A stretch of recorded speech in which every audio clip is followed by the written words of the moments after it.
Бизге билесиздер, жаңы былтыр октябрь айына келгенде биз ушу Алла Тааланын буйругу менен эли журтубуздун жардамы менен бийликке келип калганда айтышкан болчу.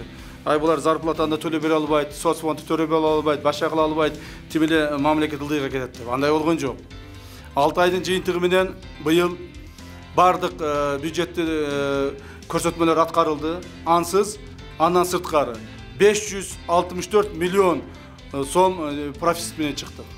То есть акчабыз ашып калды. Былтыры быйылкы жылдын бюджети 162 миллиард боло турган болсо, биз быйыл бюджетти 220 миллиард менен жабабыз, Кудай буйрса. Эмдиги жылкы бюджетибиз 250 миллиардтан жогору болот.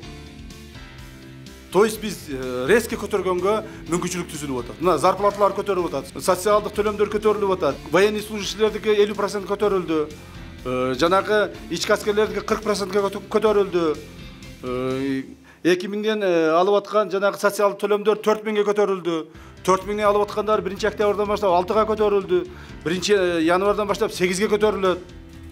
То есть бардык күчтүү ошол өзүн-өзү бага албаган, өзүн-өзү кыйналган адамдарга биз жумшайбыз. Ал эми өзүн-өзү бага ала тургандар, предпринимательдер өзүн-өзү багышат.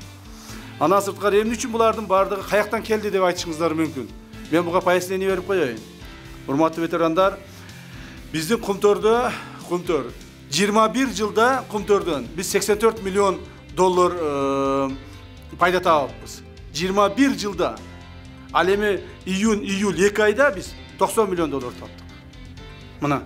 Мына акчабыз каякта жатат. Мына Кыргызстандын акчасын талап тоноп эле жеп атышкан. Биз алардын коррупциондук схемаларын толук алып чыктык. Ошону ККМ алып чыкты. Толук алып чыктык. Биздин мурдагы жетекчилердин бардыгын алды, коррупциондук системага катыштыгы бардыгын аныктадык.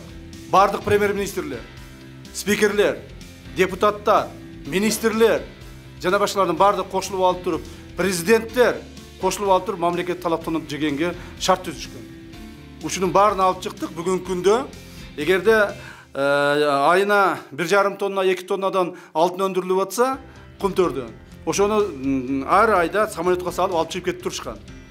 Бүгүнкү күндө 1 грамм алтын чыккан жок. 1 грамм алтынды бирөөгө талатып аткан жокпуз. Килограмм эмес. Ушунун эсебинен Кыргызстаныбыз, мамлекетибиз азыр акчасы пайда болду. Байып калды, Кудай буйрса.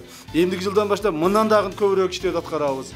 Андан башка биздин Кыргызстандагы Кумтөрдөн башка дагы Тоо-кен тармагындагы өтө көп чоң коррупциялык элементтер бар. Мына ушулардын бардыгын иштей турган силерсиңер. Силер ушуну алып чыгышыңар керек. Ар бириңер.